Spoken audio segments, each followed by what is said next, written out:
جب دین کی بات کوئی ہو تو قابل اعتماد انسان کو ڈھونڈنا چاہیے، ہر شخص کی بات نہیں سننی چاہیے،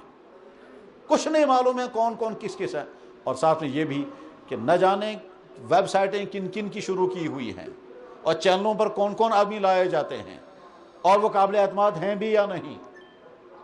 اس میں بہت سارے لوگوں کا حال یہی ہے۔ ابھی اس ہفتے میں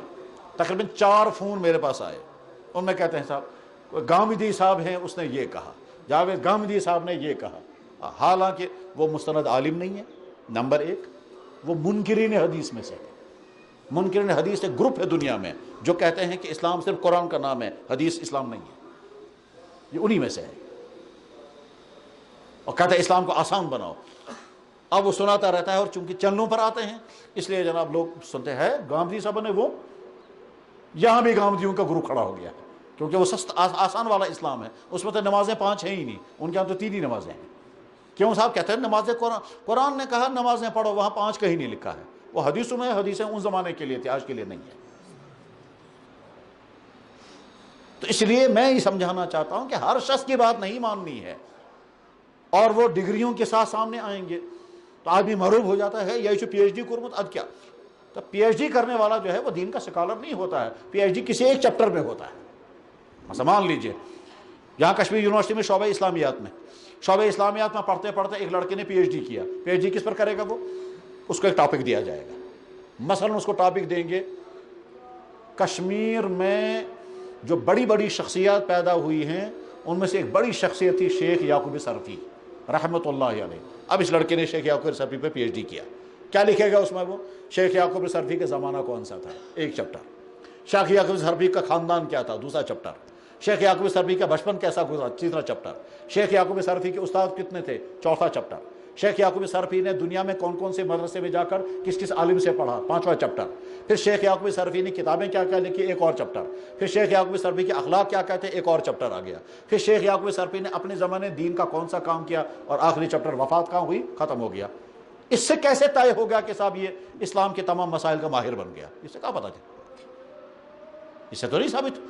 یہ تو شیخ یعقوب سرفی کی زندگی کا ماہر بن گیا، لیکن اسلام کی جو باقی اب یہ حدیث کا ماہر کیسے بن جائے گا،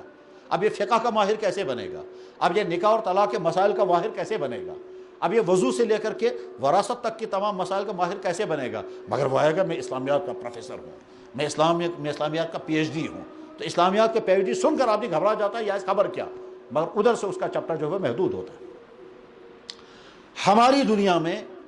تو حالات یہ ہوتے ہیں کہ اگر کوئی حدیث کا ماہر ہوتا ہے، ٹھیک، وہ کہتا ہے فتویٰ میرا کام نہیں، فتویٰ تو مفتیوں سے لے لو،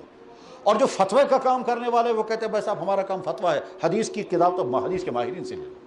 اور حدیث کے ماہر کہتے ہیں کہ صاحب قرآن کی کوئی بات اگر تو مفسرین سے پوچھو، ہم سے نہیں، کیونکہ ہم حدیث تفسیر کے ماہر نہیں ہیں، اور تفسیر کے جو ماہرین ہوتے ہیں وہ کہتے ہیں کہ صاحب یہ تو حدیث کا چیپٹر ہے، حدیث والوں سے پوچھو۔ بالکل اسی طرح سے جیسے سائنس، فزکس والے کہیں گے کہ صاحب یہ کیمسٹری کا چیپٹر ہے، آپ کیمسٹری والوں سے پوچھو، اور باٹنی والے کہیں گے کہ صاحب آپ جو سوال کر رہے ہیں یہ تو زولوجی کا ہے، وہ تو جانور والوں سے پوچھو،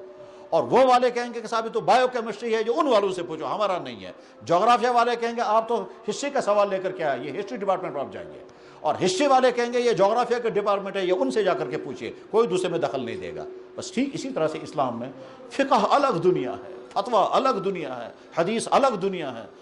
سیرت الگ دنیا ہے،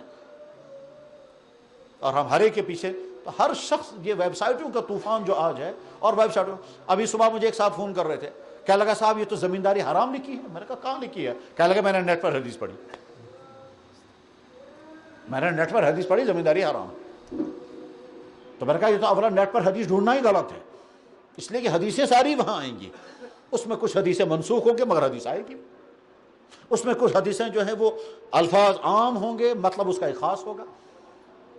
الفاظ ہوں گے جنرل مطلب ہوگا خاص، وہ جہاں سمجھنا ہوتا ہے تو سیدھے تم حدیث پڑھو گے، قانون نکالو گے، وہاں تو عمریں خرچ ہو جاتے ہیں حدیث سے قانون نکالتے نکالتے، تم نے نیٹ پر حدیث پڑھی اور فیصلہ کر دیا کہ صاحب زمینداری کرنا حرام ہے۔ مطلب صاحب کون سی زمینداری؟ تم جس اچھا نہ کریں یہ زمینداری کیا سے زمین سے ایک سن لاگن تو تن بین حرام، کیا سے حدیث میں حرام لکھا ہے؟ تو لگا زمینداری کی ساری تقسیمیں کتاب المزارعات حدیث کی کتابوں میں بھی آتا ہے، فقہ کی کتابوں میں آتا ہے، فتوی کی کتابوں میں آتا ہے، اس میں ہزاروں مسئلے آتے ہیں کاشتکاری کرنے زمینداری کرنے کے، اس میں کچھ شکلیں حرام ہیں کچھ شکلیں حلال ہیں۔ اب تم کو کیسے پتہ چلے کہ وہ حدیث کون سی شکل کے بارے میں ہے؟ اے نانا تھا جو حدیث لیکن بس ہوتی۔ بہرحال میں جو سمجھانا چاہتا ہوں وہ یہ کہ جب ہم دین کے بارے میں بہت محتاط رہنا چاہیے، مجھے صحیح دین معلوم ہونا چاہیے، اور ساتھ میں مزاج یہ ہونا چاہیے کہ جب یہ پتہ چل جائے دین کا حکم یہ ہے مجھے آنکھ بند کر کے ماننا ہے، اور جب تک کنفرم کرانا یہ ضروری ہے، اور جو ہی طے ہو گیا کہ ہاں دین کا حکم یہی ہے اس کے بعد پھر اس کو ماننا ضروری ہے۔